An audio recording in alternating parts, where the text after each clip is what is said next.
nggak bisa mengendalikan diri kita, tanpa sadar kita artikulasinya nggak jelas.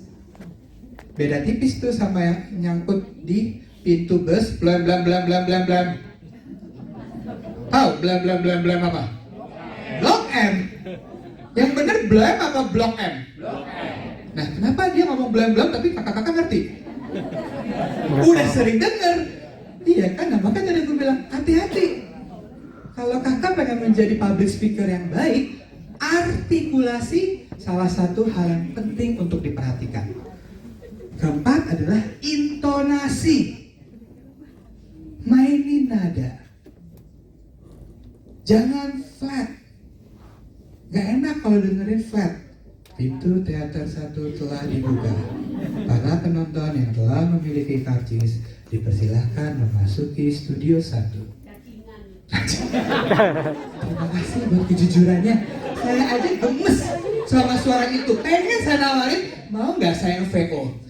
Yang penting muka gue ada di 21 dan dapat voucher nonton. Bener nggak? Dengan senang hati dan saya bikin VO versi saya. Jadi intonasi itu juga salah satu elemen yang penting kak kalau kita pengen public speaking. And last but not least adalah tempo. Ini bukan majalah. Ya. Tahu tempo kak? Apa? Majalah. Tahu, harusnya tahu apa ya? Ini tipikal majalah. Gak apa-apa, tapi ya aku suka nih, crowdnya asik. Tempo itu kan sebenarnya lebih kepada kayak cepat atau lambat. Ya. Yes. Kalau tinggi rendah tuh sebenarnya lebih ke pitch kakak. Kayak zaman dulu tuh ada acara reality show ya, pitch control. Ya. Tapi kalau tempo tuh cepat atau lambatnya kita dalam menyampaikan pace-nya. Kalau anak lari pasti bicara pace, ya kan? Beda kecepatannya. Hati-hati kak. Kadang-kadang kebanyakan orang kalau lagi jadi public speaker, ya tadi saya bilang, Assalamualaikum warahmatullahi wabarakatuh, selamat siang semuanya. Nama saya adalah Firza Kidaus, saya akan memberikan pemaparan tentang kayak nge-rap. Biar apa? Cepat selesai. Durasi kadang-kadang, tapi message-nya dapat nggak? Enggak jelas. Jadi tadi saya bilang, kakak juga harus sadar diri, mengatur tempo. Kadang-kadang memang harus ada yang kita ngomongnya agak sedikit cepat, tapi kita juga harus bisa memperlambat tempo bicara kita. Kayak kita nyetir motor, nyetir mobil, kita bisa gas rem bukan? Terus kenapa kalau public speaking kita lupa? Makanya kak, di sini saya bilang, ya, penekanan jeda artikulasi, intonasi dan tempo biar nggak lupa elemennya adalah penjahit. Ya, apa itu penjahit?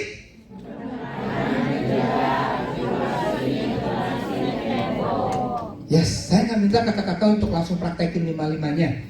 Nggak harus kak, pilih 1 dulu atau 2.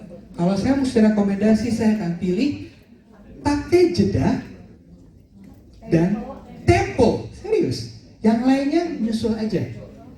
Tapi kalau kakak bisa menguasai ada jeda dalam menyampaikan, sadar tempo dalam menyampaikan, insya Allah kakak bisa jadi the next public speaker untuk menyampaikan apapun visi misi komunitas niat baik yang akan kakak bagikan ke masyarakat. Oke? Sekarang kita akan masuk ke tahap terakhir. Boleh next slide? Tunggu. Tahan dulu. Back dulu.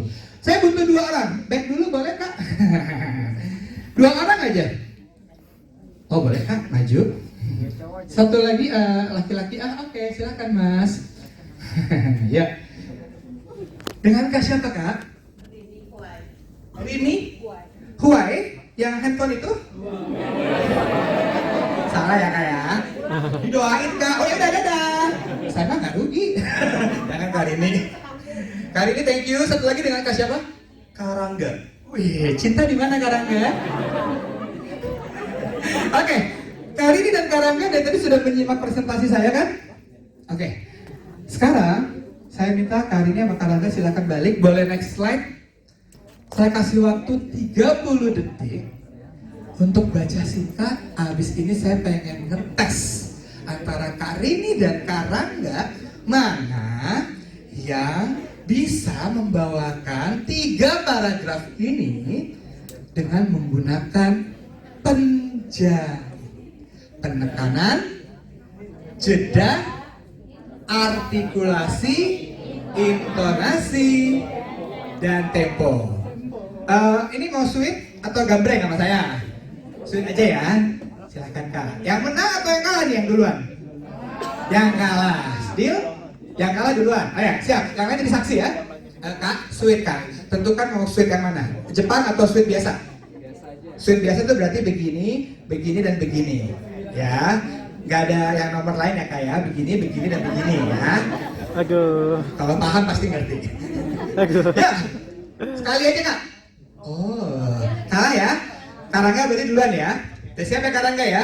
Yuk, yang lain tolong menyimak. Silakan Kak dibaca. Ini bisa baca di sini berarti ya? Oke. Gak maksudnya membaca dari PowerPoint ini. Oke, boleh. Selamat siang, nama saya Rangga. Saya saat ini hadir dan melaporkan langsung dari Perpustakaan Jakarta di Taman Ismail Marzuki, Cikini, Jakarta Pusat. Secara berkala, Bincang Bareng Community menyelenggarakan workshop gratis bagi masyarakat dan komunitas supaya mereka dapat memanfaatkan skill komunikasi yang baik demi dampak positif di Indonesia. Melalui event BBC Kompak, peserta diajak untuk menjelajahi beragam topik yang dapat meningkatkan wawasan mereka untuk membawa perubahan besar dalam masyarakat. Tidak hanya bertujuan meningkatkan skill dan pemahaman, tetapi juga menginspirasi peserta untuk beraksi, menggalang kebaikan, dan menjadi agen perubahan positif di sekitarnya dengan komunikasi yang baik. Tenang ya, belum selesai. Ini kayak dapat capres kita ya. Kali ini kamu sudah mendengar ya tadi ya, sayangan kamu ya. Kalimatnya sama, tinggal diganti dengan nama saya Rini ya. Jangan Michelle ya. Ya, silakan. Selamat siang, nama saya Rini Huai. Saat ini hadir dan melaporkan langsung dari Perpustakaan Jakarta di Taman Ismail Marzuki, Cikini, Jakarta Pusat. Secara berkala, Bincang Bareng Community menyelenggarakan workshop gratis bagi masyarakat dan komunikasi supaya mereka dapat memanfaatkan skill komunikasi yang baik demi dampak positif di Indonesia. Melalui event BBC Kompak, peserta diajak untuk menjelajahi beragam topik yang dapat meningkatkan wawasan mereka untuk membawa perubahan besar dalam masyarakat. Tidak hanya bertujuan meningkatkan skill dan pemahaman, tetapi juga menginspirasi peserta untuk beraksi, menggalang kebaikan, dan menjadi agen perubahan positif di sekitarnya demi komunikasi yang baik. Kali ini, oke, kakak-kakak, kalian sudah menyaksikan ada Karangga tanpa cinta, Karini yang bukan pemilik Wale, ya. Saya pengen dengar berdasarkan tepuk tangan aja. Kira-kira kalau menurut kakak siapa yang sudah berhasil menerapkan penjahit dengan baik? Kalau udah tepuk tangan buat orang yang dipilih, ditepuk tanganin, berarti jangan tepuk tangan lagi biar kita fair. Oke, kita mulai dengan ladies first ya. Tepuk tangannya buat Karini. Ini komunitasnya nih, asik nih. Tapi gue suka spirit komunitas selalu. It's okay. Bundanya anak-anak. Bundanya, baik. Gak apa-apa. Sekarang tepuk tangan buat Karangga. Kebetulan dua-duanya tidak ada dapat hadiah, tapi terima kasih. Tepuk tangan buat mereka berdua. Thank you Karini, terima kasih Karangga. Setidaknya kalian berdua sudah berani melawan rasa tidak nyaman untuk maju ke depan dan langsung untuk mempraktekkan. Slide terakhir boleh Kak? Terakhir dari saya kakak-kakak. Karena waktu sudah habis, nggak berasa workshop ini berlangsung dengan sangat cepat. Intinya sih tipsnya buat kakak-kakak semua cuma satu. Keep practice. Terus berlatih. Setiap kali ada kesempatan untuk kakak bisa maju jadi perwakilan komunitas ataupun diundang sana sini, datang aja dulu, gak usah mikirin cuannya. Dibayar nggak? Kadang-kadang ada yang gitu kan, gue dibayar nggak nih kalau ngomong? Saya berapa kali Kak ngisi acara kagak dibayar? Ini aja kagak dibayar. Curhat nih Kak. Tapi makanya saya bilang, saya pakai kesempatan ini untuk praktek dan berlatih. Kedua, stay positif. Tiba-tiba gagal, tiba-tiba blank, it's okay. Namanya lagi latihan. Bayi aja ngerangkak kadang jatuh, tapi kan dia nggak berhenti sampai dia bisa jalan sendiri, bener nggak? Iya. Sama Kak, komunikasi kuncinya kalau gagal, kalau salah, stay positif aja dulu. Oh iya, gue lupa kemarin penjahitnya gue belum pakai artikulasi. Oh iya, gue lupa jeda. And last but not least adalah have fun.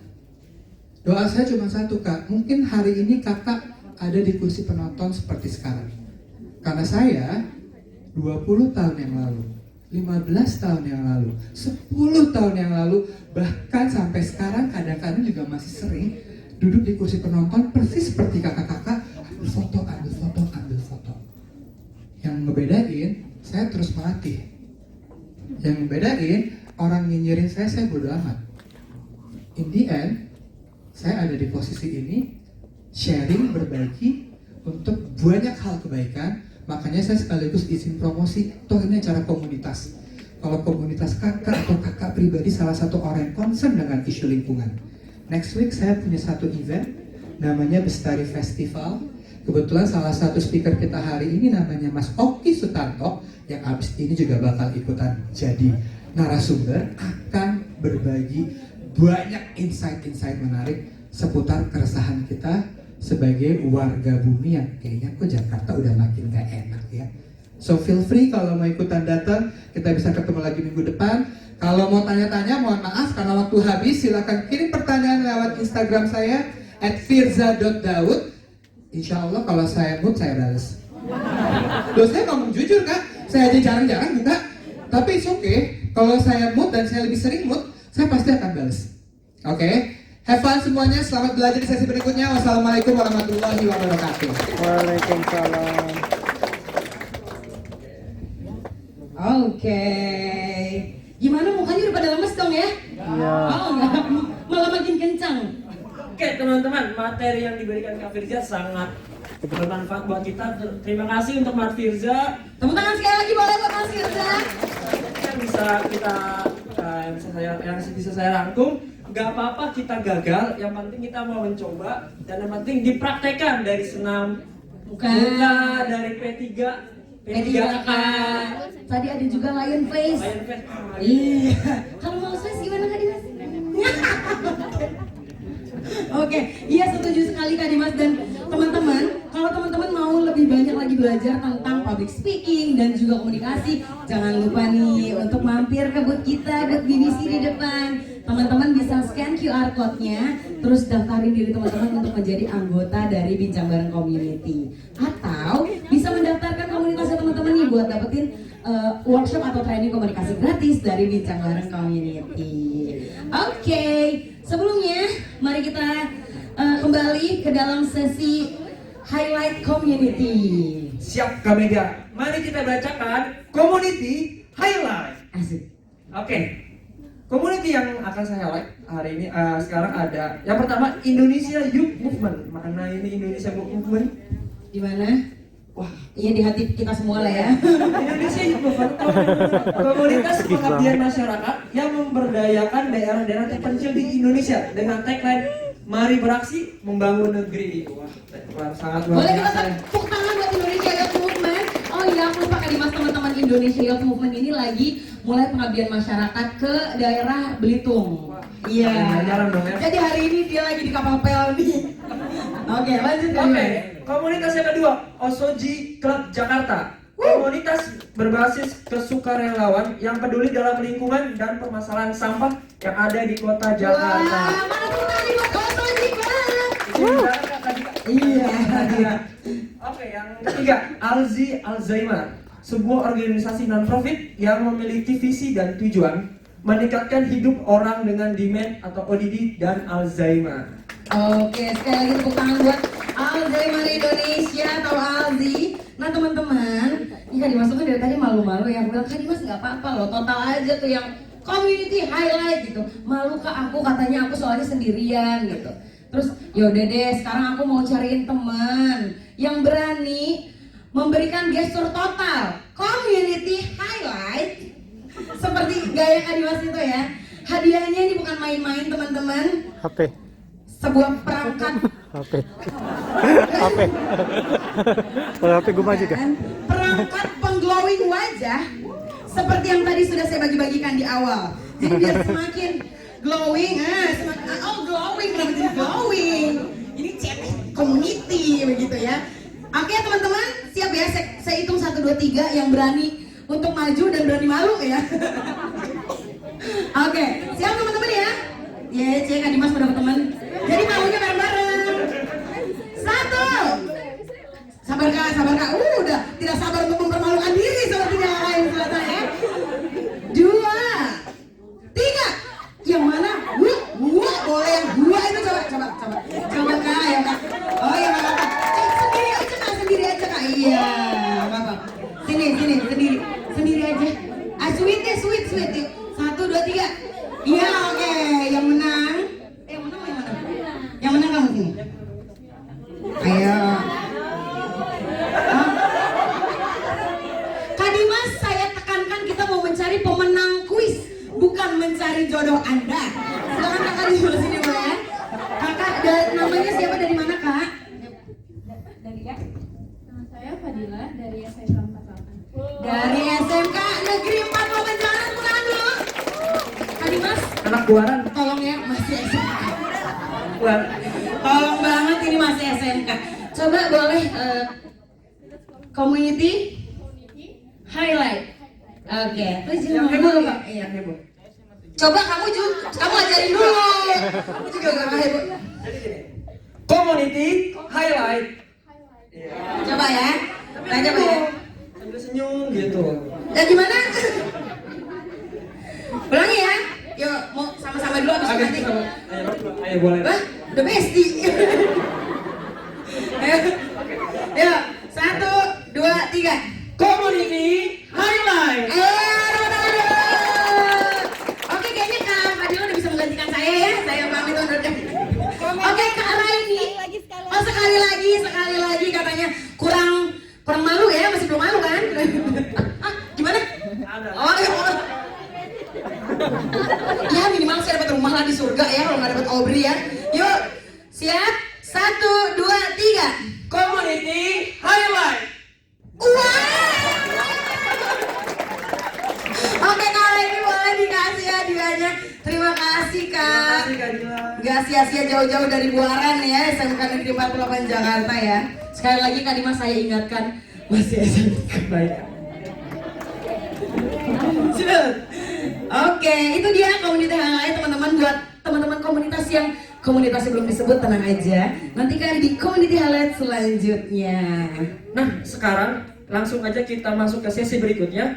Kita akan berbincang bersama Denia Isetianti, Oki Sutanto, Agina Wahdini, dan dimoderatori oleh Kak Mega Firda dalam talk show Social Media for Social Impact.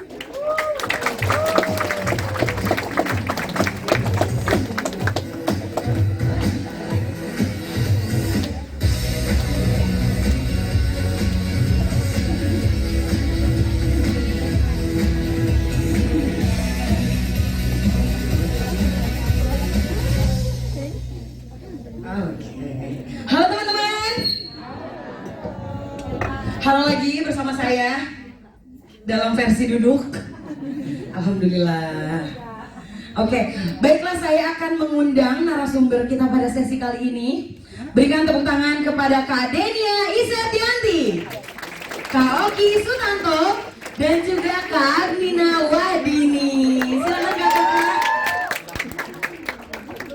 Silakan. Halo. Silakan Kak Nina. Iya. Saya di sebelah kanan ya, mohon izin soalnya angle saya sebelah kanan. Oke, teman-teman izinkan saya memperkenalkan dulu narasumber kita yang luar biasa pada hari ini. Yang pertama ada Kak Denia Isetianti. Apa kabar Kak Denia? Salam kenal semua. Halo. Oke.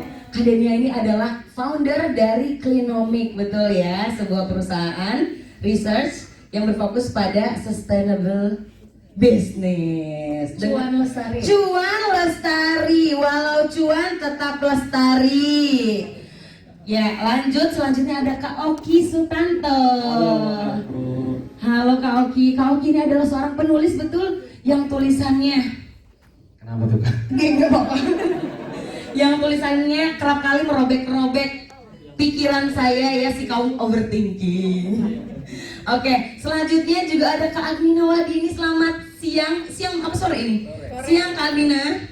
Siang. Kak Armina ini adalah founder dari Yayasan Tradisi Game Rakyat atau Komunitas Traditional Games Return. Betul ya. Boleh tepuk tangan lagi. Halo semuanya, Oke, saya sudah tidak sabar sekali untuk bertanya-tanya ya.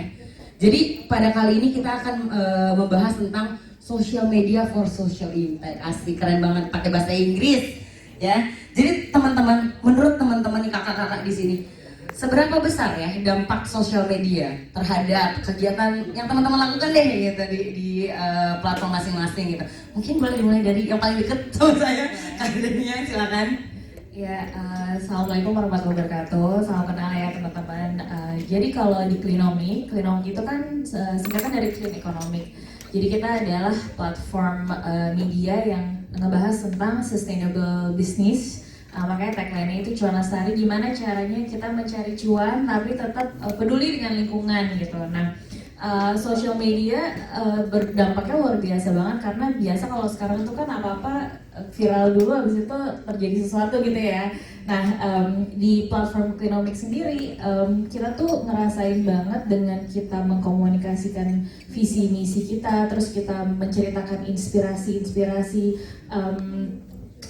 sukses story dari orang-orang yang ada di sekitar kita dan komunitas kita, dan akhirnya tuh bisa dampaknya satu, misalnya mereka bisa viral juga, banyak ketemu orang, membangun komunitas yang baru, terus ketemu-temu sama stakeholdernya, dan akhirnya kayak kita membuat suatu kayak, kalau kita bilangnya sih kita geng cuan lestari ya, jadi kayak semacam komunitas yang akhirnya bisa sama-sama berkembang gitu. Karena di Clinomic itu kita selalu bilang memilah konten sama pentingnya dengan memilah sampah gitu. Karena kalau kita nggak tahu, kita nggak peduli. Kalau kita nggak peduli, kita nggak berubah gitu. Jadi semua tuh awalnya dari knowledge-nya dulu, dan itu bisa, yang paling gampang adalah social media, karena mungkin kita bangun tidur bukanya social media kan. Nah, dan karena Clinomic itu basisnya juga mensupport bisnis itu kan basicnya adalah demand ya, jadi kan supply and demand gitu. Jadi kayak semakin banyak demandnya, semakin berkembang bisnisnya gitu, dan bisnis yang sustainable atau yang ramah lingkungan itu perlu banget didukung sama konsumennya yang mau mensupport bisnisnya itu supaya bisnisnya langgeng gitu. Nah, mulai dari mana ya, dari komunitas gitu, karena dari salah satu riset yang kami lakukan juga, karena Clinomic itu juga melakukan research.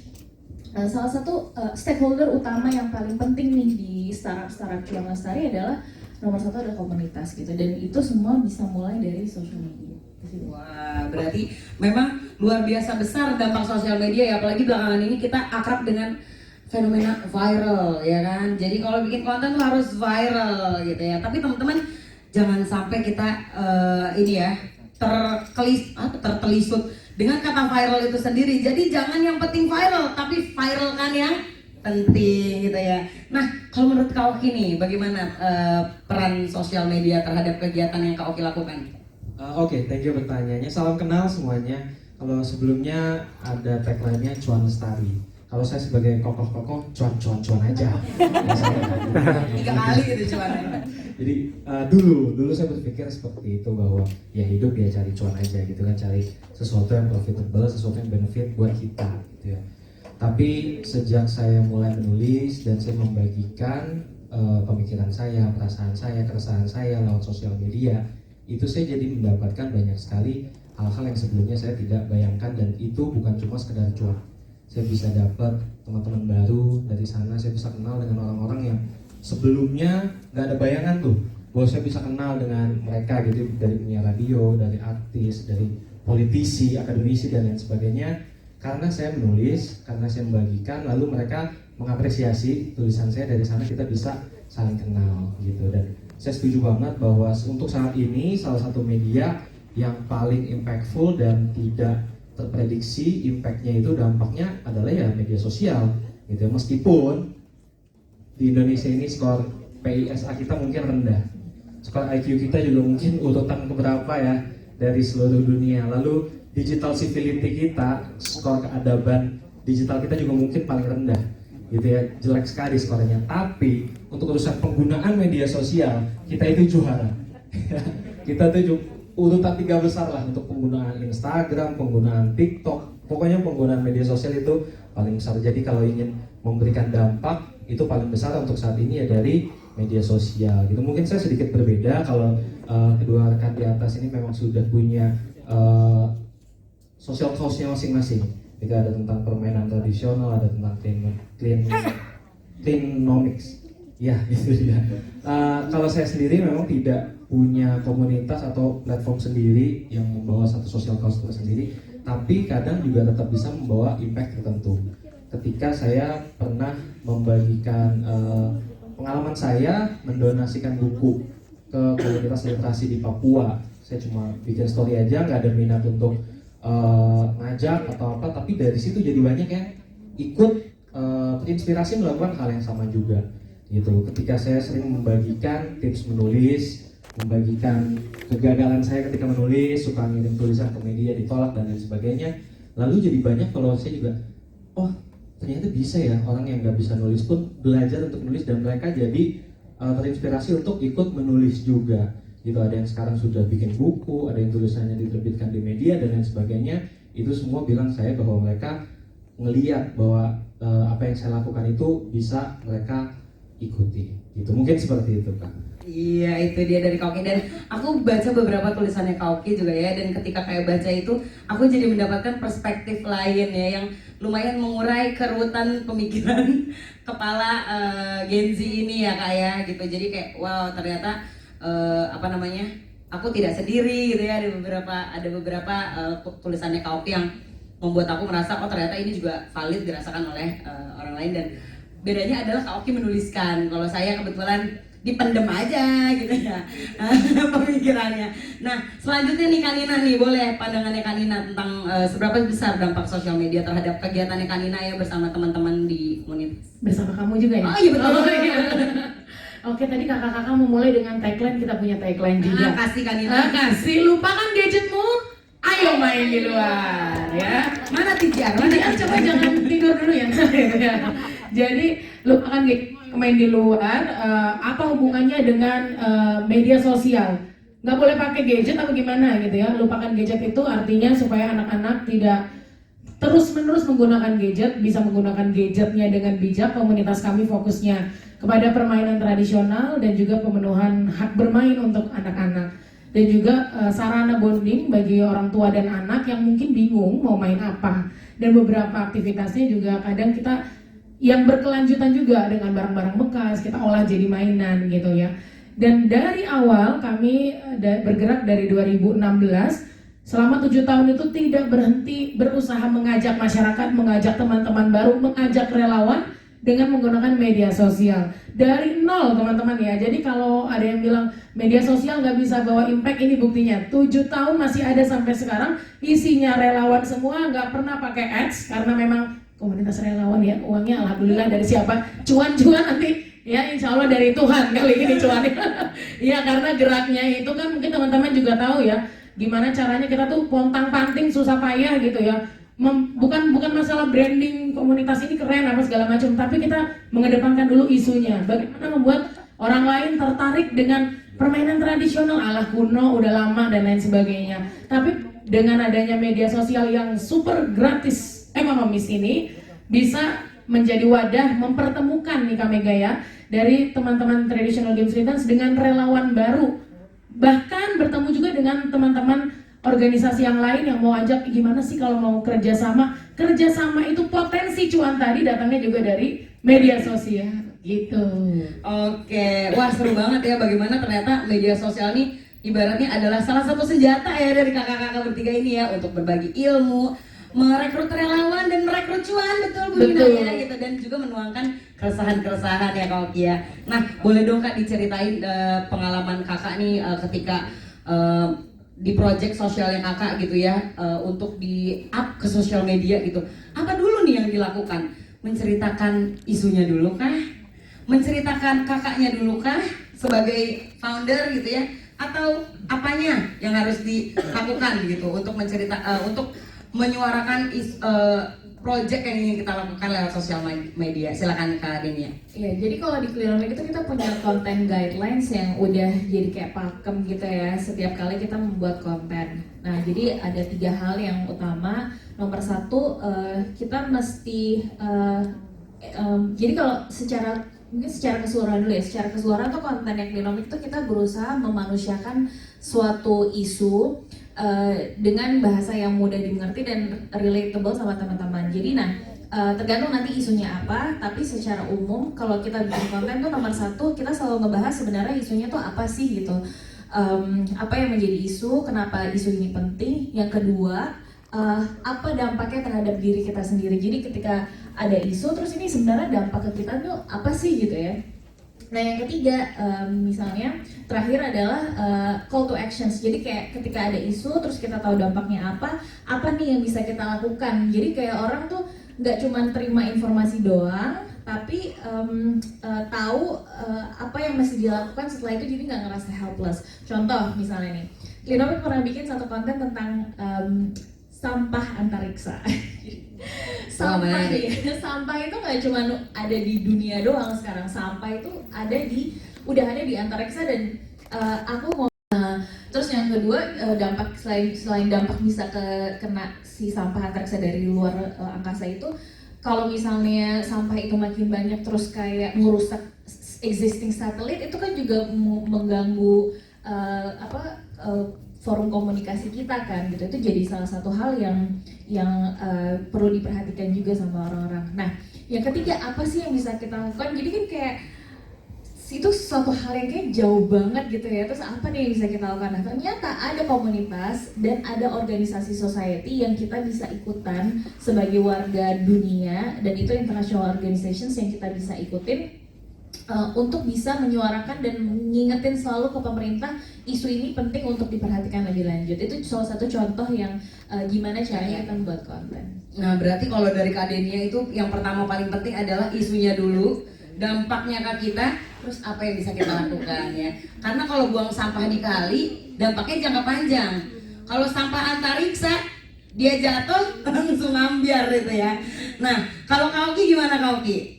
Oke, kalau aku sih percaya dengan sejumlah prinsip penulis bahwa pertama-tama memang kita harus menulis dengan simplicity dan juga clarity, singkat, jelas, padat gitu ya. Mau ini lagi ngomongin konten atau lagi membawa isu tertentu, itunya harus jelas dulu, singkat, jelas, padat. Setelah itu yang juga harus adalah elegance. Kita harus bisa membuat sesuatu yang fresh, yang indah, yang menarik buat orang. Jadi kadang media itu banyak bikin investigasi yang sebenarnya penting tapi dibahasakannya dengan kurang menarik ya. Misalnya kalau seperti itu biasanya liputannya itu jadi nggak banyak yang baca juga pada akhirnya. Nah jadi ketika ingin bawa suatu isu, kita juga harus bisa membuat sesuatu yang penting itu menjadi menarik dan relevan. Itunya dulu, gimana caranya? Salah satunya dengan memasukkan unsur entertainment itu ya, bikin sesuatu yang lucu atau bikin contoh-contoh yang relevan dengan orang gitu ya. Kayak tadi misalnya waktu itu saya pernah bahas tentang polusi udara gitu. Itu kan bukan sesuatu yang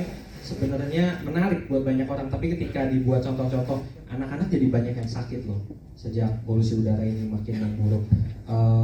Kita juga mau olahraga jadi lebih susah, mencari ruang untuk berolahraga, ruangan outdoor karena polusi udara sudah semakin buruk. Jadi kita mencari titik-titik persentuhan yang bersinggungan dengan audiens kita itu, what's in it for me, kenapa itu relevan buat mereka.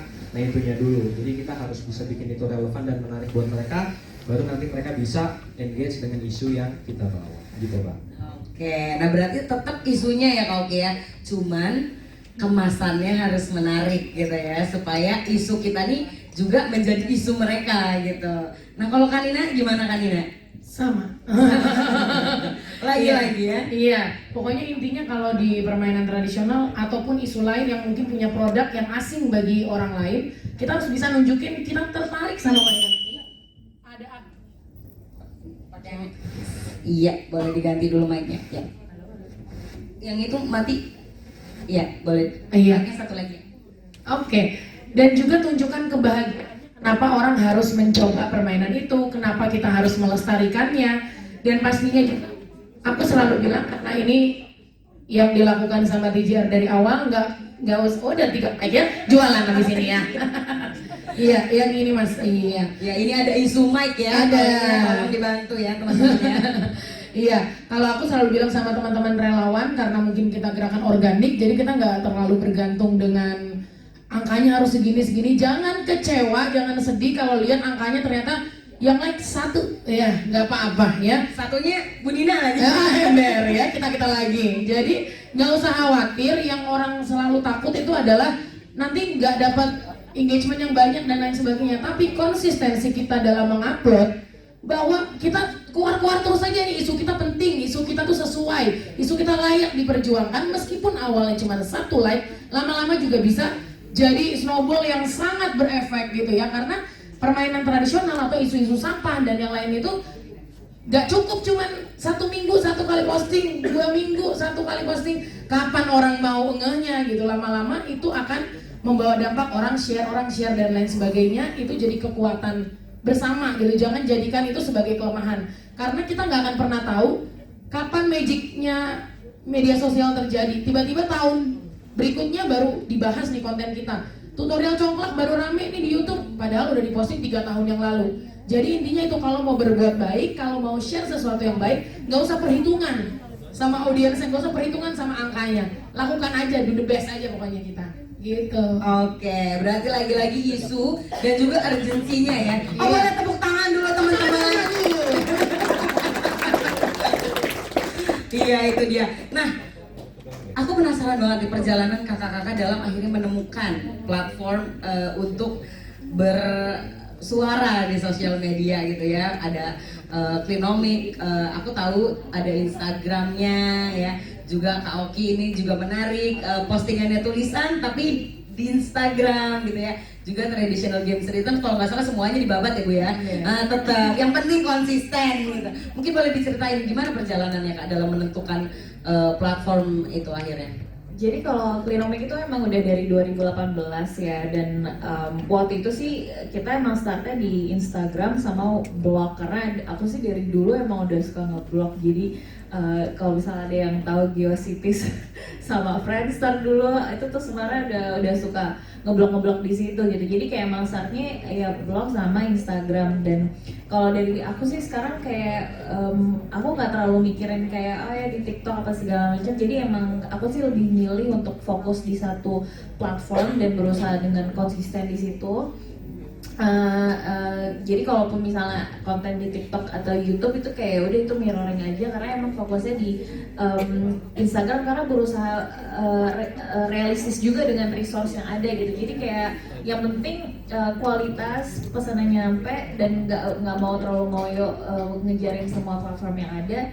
Tapi tetap konsisten gitu. Sama satu lagi yang menurut aku penting adalah sebenarnya ketemu offline kayak gini juga sih Mbak. Jadi kayak emang ketemu langsung, ngobrol sama orang-orang, kenalan, datang ke acara komunitas-komunitas yang sesuai dengan visi dan misi kita. Itu tuh juga salah satu hal yang menurut aku penting, karena ya aku percaya kayak ketemu offline dan lain-lain itu tuh juga sesuatu hal yang masih penting untuk dilakukan sih gitu. Oke, nah kalau itu tadi kan ceritanya Kak Denia ya yang tetap bertahan dengan Instagram, sementara yang lainnya ngikutin aja gitu ya Kak Denia ya. Kalau Kak Oki, bagaimana Kak Oki? Sebenarnya mirip-mirip juga ya. Dulu awalnya karena aku nulis, aku ngeblog dan juga di Friendster. Awal umurnya ya. Kebetulan saya belum usernya Friendster. Karena kita Usia langsung kelihatan ya. Jadi memang awalnya dari blog dan juga dari Friendster lah dulu, awal media sosial, belajar dari sana. Lalu ketika ada Twitter yang mulai mencoba Twitter, lalu ketika ramainya di Facebook ya menggunakannya di Facebook, bikinnya Facebook status atau notes dulu ya. Dan belakangan saya juga berefleksi, gue lebih banyak menghabiskan waktu di Instagram, dan teman-temanku pun lingkungan terdekatku banyaknya di Instagram. Jadi ya udah coba aja nulis, bikin carousel gitu tulisan di Instagram, pelan-pelan ternyata lama-lama banyak juga yang mengapresiasi dari situ. Jadi pertama-tama yang jadi patokanku adalah aku dan audiensku, teman-teman terdekatku itu mereka nyamannya di mana, mereka mengkonsumsi kontennya itu di mana. Kalau aku sendiri jujur sampai sekarang aku bingung kalau buka TikTok. itu rame banget buat aku itu rame banget dan nonstop, itu cepet banget kan, langsung ganti lagi, ada video lagi, itu aku kewalahan justru kalau di TikTok. Jadi aku sendiri buka TikTok tuh cuma kalau misalnya ada yang kirim nih ada kuliner enak di mana, baru aku buka. Kalau mamaku tiba-tiba share yang info hoax itu baru aku buka. Mama saya juga sering gitu. Di grup keluarga biasanya kan kayak gitu, baru saya buka TikTok. Tapi selain dari situ saya jarang buka TikTok. Jadi memang saya sendiri nyamannya di Instagram, jadi ya udah saya membagikannya lewat Instagram dan ternyata diapresiasi. Oke, berarti tadi kurang lebih sama ya kayak Kadenia dan Koki sebetulnya lebih mengedepankan mana platform yang bikin kita nyaman ya daripada platform yang bikin viral gitu ya.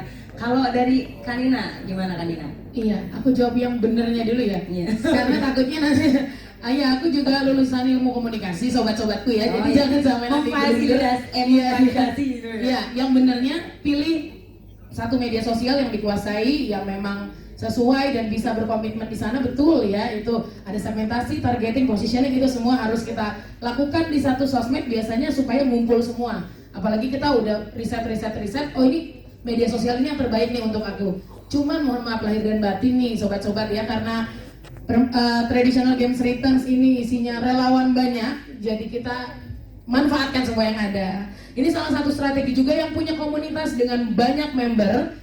Nah itu jadi TGR semuanya ada, TikTok, Facebook, Instagram, Facebook masih ada sampai sekarang, Twitter, website kita juga bangun semuanya, LinkedIn juga, semua Spotify bahkan ya, semuanya ada ya. Semuanya upaya untuk melestarikan permainan tradisional Bapak Ibu ya.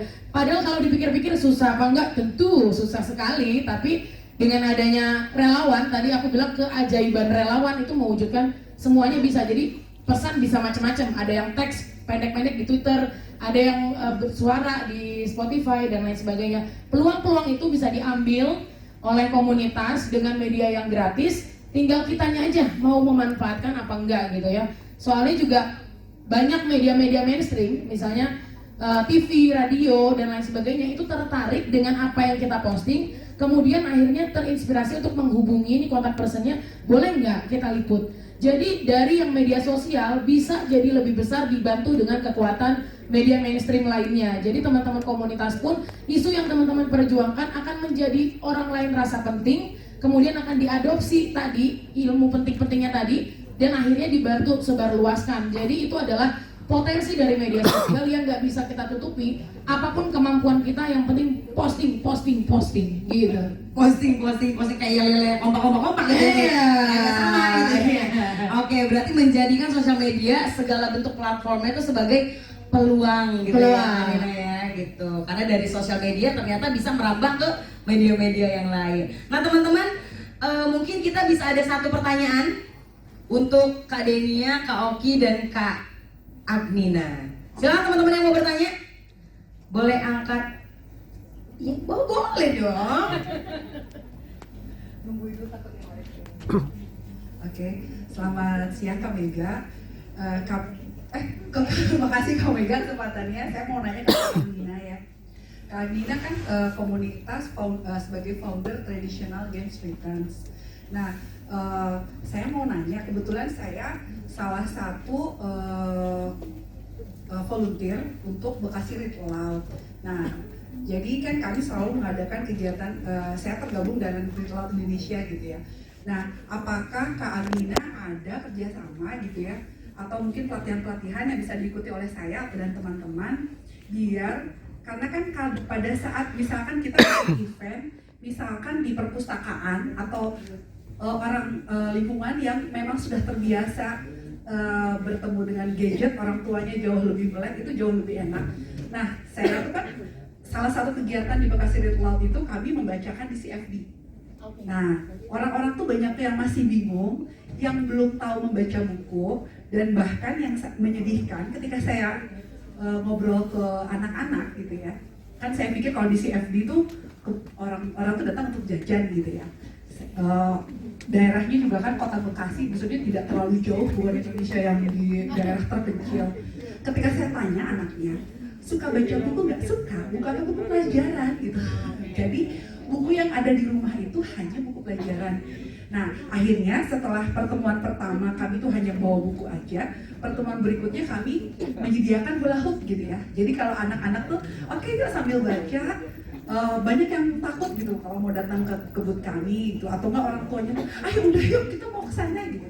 Boleh nggak ngajakin kami gitu ya, ada kegiatan biar kami bisa meng-create acara itu bikin menarik anak-anak gitu ya dengan cara sederhana, atau ada tips gitu buat kami ya gitu ya Kak Nina, terima kasih. Oke, terima kasih. Silakan boleh langsung dijawab Kak Agnina. Iya, kita sesama Bekasi Ibu, Traditional Games Returns ada Jatibening Estate ya. Jadi kalau ada yang mau mampir juga boleh gitu. Iya. Jadi bagaimana menarik minat anak-anak? Tentunya kita tunjukin dulu rasanya kita tuh membaca nyaring. Read aloud itu dongeng lah, kayak dongeng. Read aloud baca nyaring gitu teman-teman ya.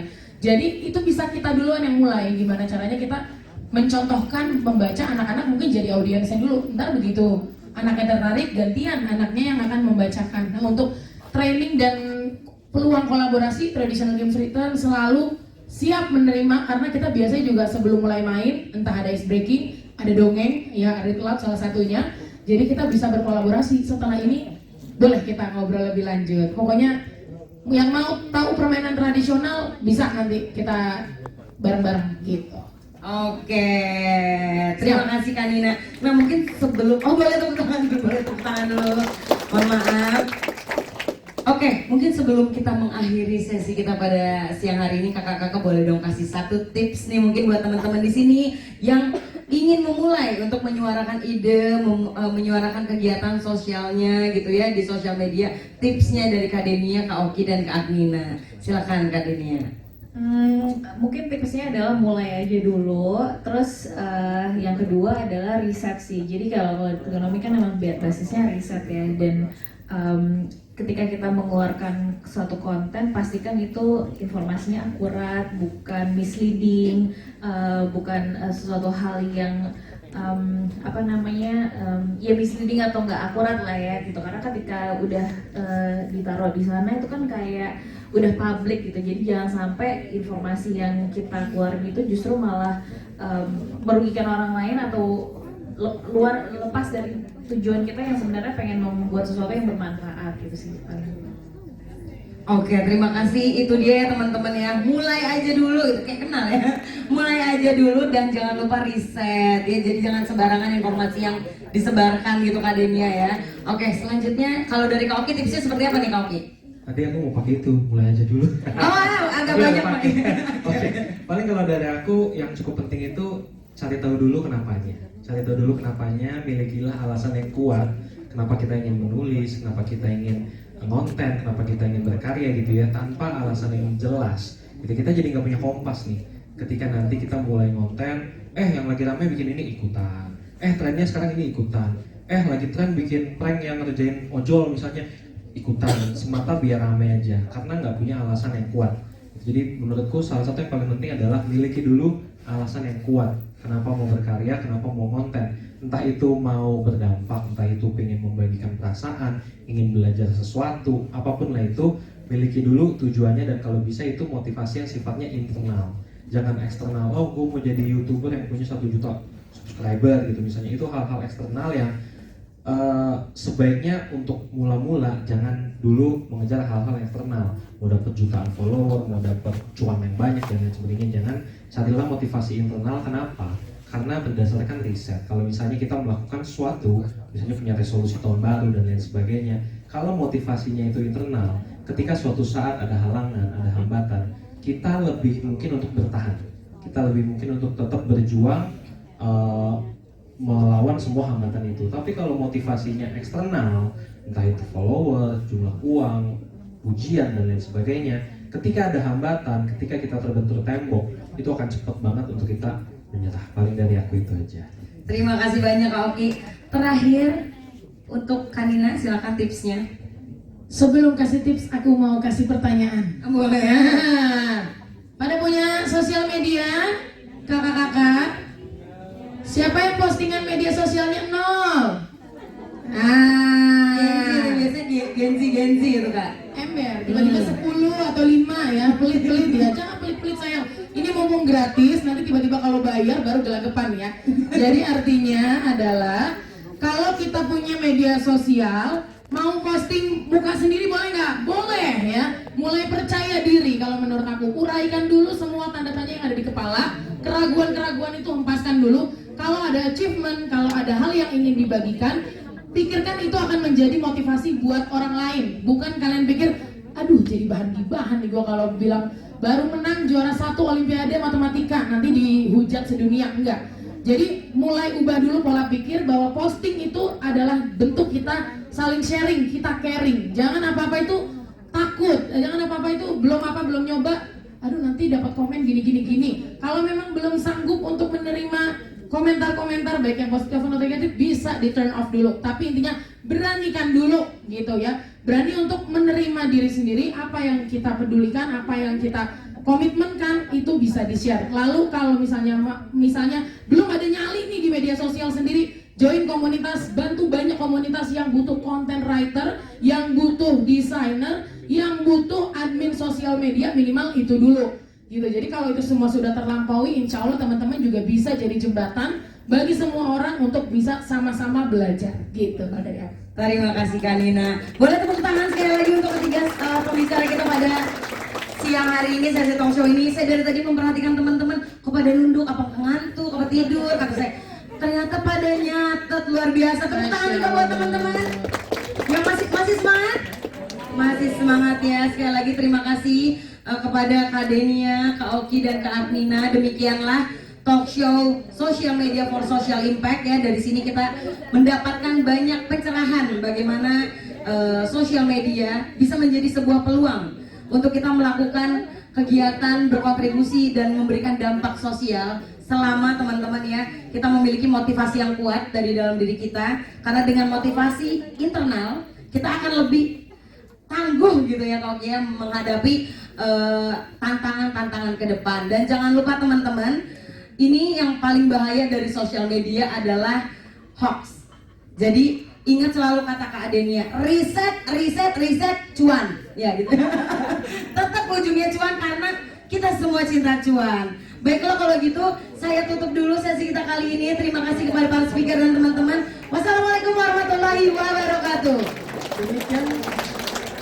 Demikian akhir dari sesi talk show Social Media for Social Impact. Terima kasih kepada para pembicara. Kami persilakan tetap berada di tempat untuk menerima kenang-kenangan dari Bincang Barang Community yang akan diberikan oleh Kak Mega Firda selaku co-founder Bincang Barang Community. Mari kita abadikan momen ini dengan foto bersama dulu.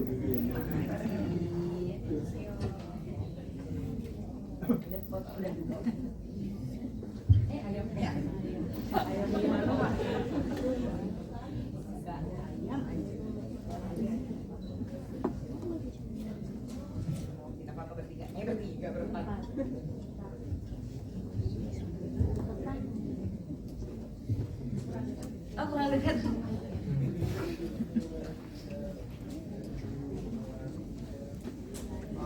Oke, kita mau foto dulu sama teman-teman. Boleh dari kita agak jongkok kali ya. Teman-teman boleh berdiri. Nah, oh yang di depan duduk aja, yang belakang berdiri biar kelihatan. Ayam. Oke. 1, 2, 3. Sekali lagi 1, 2, 3. Foto satu deh. Oke, 1, 2, 3. Oke, terima kasih. Selamat kembali. Terima kasih kakak-kakak ya tadi. Iya, Kak Bima tadi satu kali lagi potret ya. Kak Bima soalnya mau mulai berkonten ya. Terinspirasi dari percakapan tadi. Halo Kak Mega. Halo Kak Dimas. Ya, gimana Kak Dimas? Luar biasa ya tadi talk show-nya ya. Banyak sekali ilmunya didapat ya Kak. Wah, jelas dong karena pembicara-pembicara kita juga memang sangat sangat peduli gitu dengan apa yang mereka sebarkan di sosial media. Harapannya ini semangatnya bisa menular ke teman-teman semua yang ada di sini. Nah, teman-teman kalau misalnya nanti mau tanya tentang klinomik gitu ya, tentang menulis misalnya atau tentang traditional games writer, teman-teman boleh ngobrol nanti di luar bersama para speaker ya. Kalau masih ada kakaknya, oke? Ada, bijar ada. Biar ada. Sakit ya emang Kak Dina tuh ya. Jadi gimana Kak Dimas? Kita langsung aja community highlight. Boleh. Singkat. Biar Kak Mega istirahat dulu ya. Tadi udah berbicara. Makasih. Saya akan bacakan community highlight. Oke. Jendela Jakarta. Mana ini Jendela Jakarta? Mari Jendela Jakarta semuanya. Oke. Komunitas yang berfokus pada pengembangan pendidikan anak, terutama pada minat baca anak dengan tagline semangat jiwa muda terus berkarya. Asik. Wah, anak muda berkarya luar biasa. Boleh tepuk tangan dulu buat Jendela Jakarta. Nah, ini nih yang paling rame nih, Traditional Games Return. Komunitas yang memperjuangkan hak bermain anak sekaligus melestarikan permainan tradisional dengan tagline lupakan gadgetmu, ayo main di luar.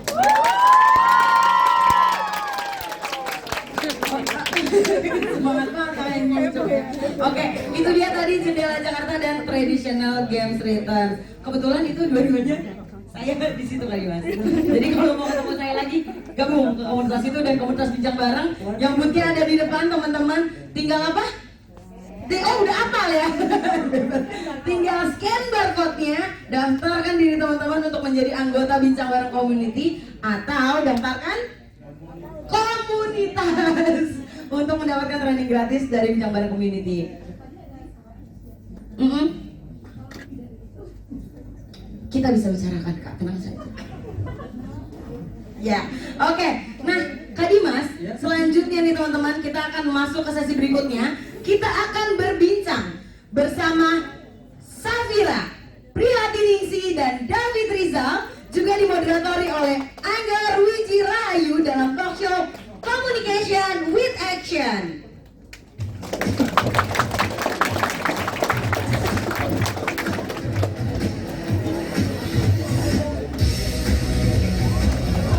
Halo, Assalamualaikum warahmatullahi wabarakatuh.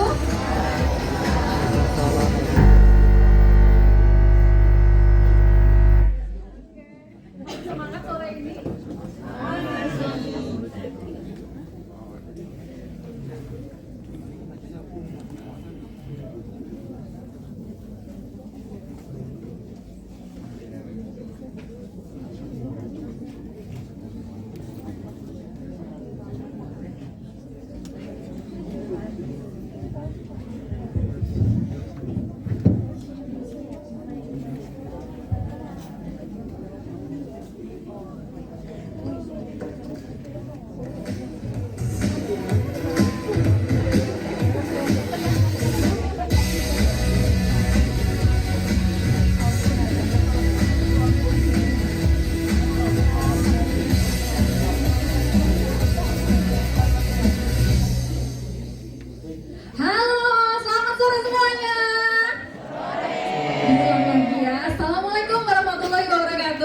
Waalaikumsalam warahmatullahi wabarakatuh. Senang sekali saya hari ini di hadapan teman-teman sekalian menjadi moderator dari ketiga speaker kita yang keren-keren sekali.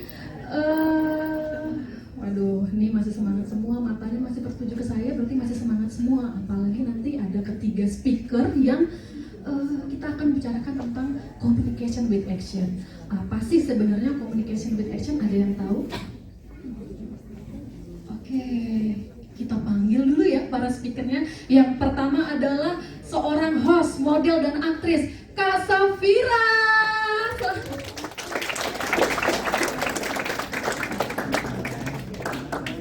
Hai, selamat datang Kak Safira. Sehat Kak? Hai Kak Safira. Mau duduk mana? Boleh pilih first, ladies first Kak. Oke. Yang kedua, di sini Kak Safira, oke, sehat Kak Safira? Alhamdulillah. Assalamualaikum semuanya, apa kabar? Waduh, udah ada yang langsung fans nih ya bicara. Kita panggil nih speaker yang kedua yang tidak kalah kerennya, seorang MC, host dan konten kreator, Kak David Rizal. Kak, apa kabar Kak? Butuh teman pelarian? Boleh. Oke, mungkin banyak yang belum tahu kalau Kak David Rizal itu mengkomunikasikan kegiatan di media sosialnya dengan hashtag teman pelarian ya Kak. Siapa nih yang mau jadi teman pelariannya Kak Rizal? Kak David? Ini mungkin teman-teman komunitas lari, yuk lari sama saya. David Rizal teman pelarian kamu. Iya. Besok saya mau daftar nih Kak. Ayo. Oke. Dan yang ketiga, ini saya juga akan memanggil seorang pendiri komunitas yang fokus pada bidang pendidikan anak-anak prasejahtera bernama Komunitas Jendela Jakarta. Kita panggilkan Kak Prihatiningsi. Tepuk tangan yang meriah. Halo, selamat sore Kak Pri. Apa kabar? Oke, silakan duduk. Oke, saya duduk nih Kak ya, izin ya. Oke, bahagia sekali Kak. Saya sih sebenarnya saya mengenalkan diri dulu ya Kak ya. Saya Andir Wijirahayu, saya member Bincak Bareng Community. Sebenarnya saya agak deg-degan karena yang di depan ini adalah dua host kondang dan yang satunya adalah pendiri komunitas Jendela Jakarta yang juga kondang juga. Dan saya adalah seseorang yang baru belajar tidak kondang Bu. Kayaknya baru belajar memoderatori sebuah talk show. Mohon maaf ya Kak ya jika nanti akan ada selip-selip salah-salah sedikit gitu ya. Oke, nah kali ini Kak kita akan membahas mengenai communication with action. Nah sebenarnya communication with action ini menurut Kak Safira nih singkat Kak, apa sih Kak menurut Kak Safira? Oke, terima kasih Angger.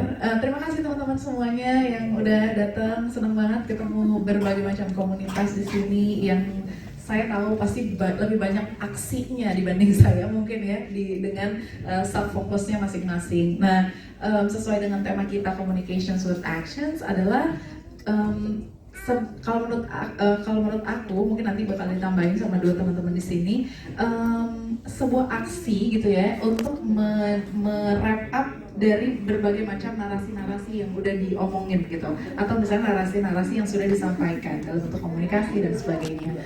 Komunikasi kan juga macam verbal, non-verbal, tapi ada message-nya. Setiap kita berkomunikasi kan pasti ada pesannya, ada tujuannya gitu. Nah, tujuannya